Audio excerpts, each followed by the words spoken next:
네, 이번에는 전문가와 함께 제2차 수학교육 종합계획에 대해 좀 더 구체적으로 알아보도록 하겠습니다. 홍익대학교 수학교육과 박경미 교수 전화로 연결돼 있습니다. 교수님 안녕하십니까? 예, 안녕하세요. 네, 흥미로운 이번에 교육부가 발표를 했는데 학생들의 수학을 쉽고 재미있게 배울 수 있는 방안들이 속속 발표되고 있습니다. 마치 국어에만 적용될 것 같은 스토리텔링에 이어서 독서 등 이렇게 다양한 교육 방식을 적용한다는 점이 눈에 띄는데요. 특히 통계 교육의 경우 실생활에서 사용하고 있는 자료를 활용해서 분석한다. 이렇게 발표를 했는데 정확히 생활 속의 자료를 수집해서 발표한다는 게 어떤 겁니까? 예, 사실 수학교과의 내용 중에서 통계는 가장 실생활 맥락과 밀접하게 관련될 수 있는 부분인데요. 현재까지는 그렇지 못했습니다. 예를 들어서 그냥 교과서에 주어진 자료를 도수분포표로 나타내고 히스토그램이라는 그래프로 그리고 상대 도수를 구하는 식의 그런 수동적인 활동에 머물러 있었는데요.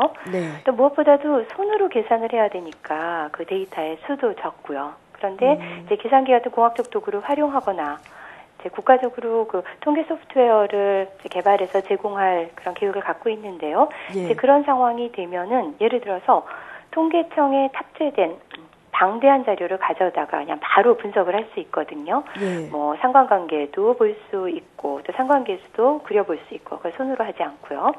네. 그리고 또 교과서에 주어진 그런 데이터뿐 아니라 그냥 스스로 주제를 하나 정하고 그냥 데이터를 또 수집을 해서 또 반수로 그 통계 소프트웨어를 이용을 해서 분석을 할 수도 있고요. 이런 일련의 과정이 이루어질 수 있도록 바꾸는 것이고요. 네. 또 고등학교의 그 예를 들자면은 학생들이요. 수능에 나오는 어려운 확률 분포 문제 척척 풀거든요. 그런데 예.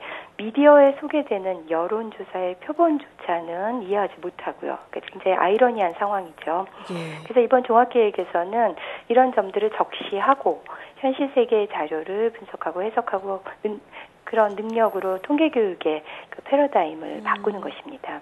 예. 네.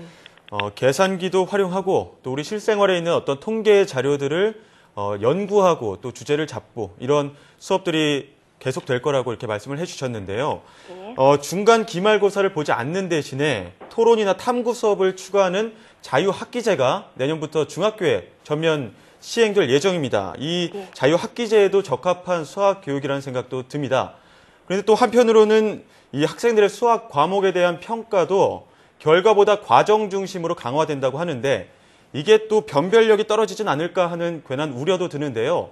구체적으로 평가 기준이 어떻게 달라지나요?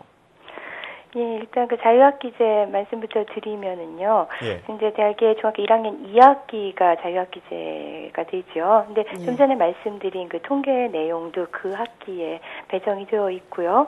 또 1학년 2학기에 배우는 뭐 도형의 작도라든지 다면체에 대한 내용도 이제 탐구 활동을 강조해서 자유학기제에 최적화된 내용이 될 수 있도록 이제 좀 변신을 시키려고 하고요. 그것이 현재 진행하고 있는 문이과 통합형 교육과정에서 이제 논의가 되면서 이제 반영이 될 것입니다.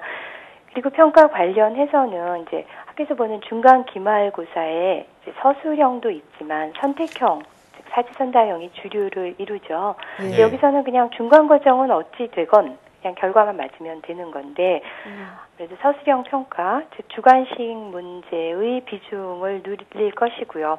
예. 또 그 수시로 이루어지는 과정 중심의 수행 평가도 좀 더 강조하는 방향으로 가는데요. 예를 들어서 이제 교사의 관찰에 의한 평가, 그다음에 또 학생들을 토론시키고 또 토론 과정을 쭉 이제 지켜보면서 평가하는 것, 이런 것들이 이제 좀 도입이 될 예정인데요.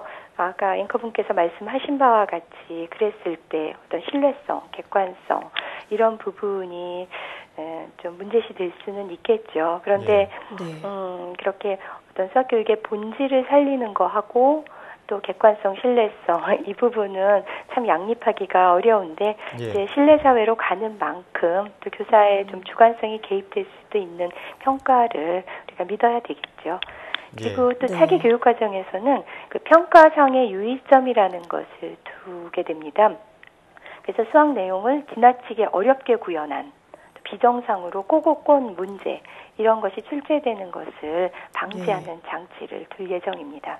네, 참 동전의 양면과 같다라는 생각이 드는데요. 이렇게 과정까지 투입이 되면서 평가 과정이 더 중요해질 것 같습니다. 그런데 이렇게 수능 영어 절대평가에 이어서 교과를 너무나 쉽게 바꾸면 전체적인 학력 수준이 같이 떨어지는 게 아니냐 이런 우려의 시선도 보내고 있는데 이 부분에 대해서는 어떻게 보십니까? 예, 그 수학도 절대평가로 가야 한다, 수능이. 거기에 강하게 요즘에 주장이 제기되고 있고, 말씀하신 바와 같이 기대와 우려의 목소리가 함께 있는데요. 일단 학생들의 학업 스트레스의 주요 원인인 수학이 절대평가로 가면 입시에서 상대적으로 자유로워지니까 뭐 당연히 선기능이 있겠죠.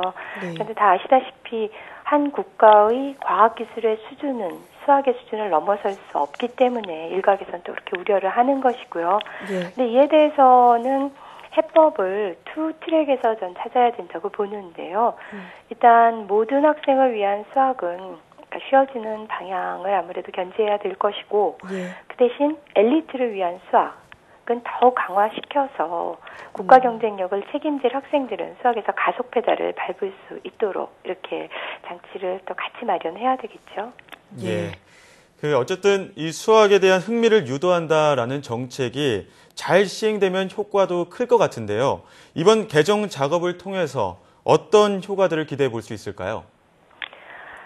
자, 이번 그 교육과정 개정 이제 9월에 고시될 것이고 지금 뭐 한참 그 작업이 진행 중인데, 강조하는 것 중에 하나는 아까 말씀드린 모두를 위한 수학과 엘리트를 위한 수학의 분화 이것도 있고 또 한 가지는 수학에 대한 가치관, 태도 이런 정의적인 측면에 상당히 공을 들이고 있습니다. 그래서 이제 저희가 인지적 측면, 정의적 측면 이렇게 해서 정의적인 측면이라고 부르는데요.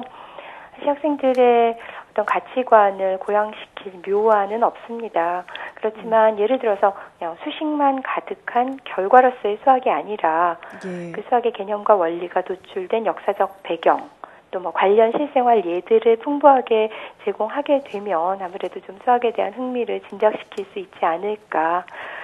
그러면서 이제 궁극적으로는 그것이 수학에 대한 가치관을 긍정적으로 바꾸는데 도움이 될 것이라고 기대합니다.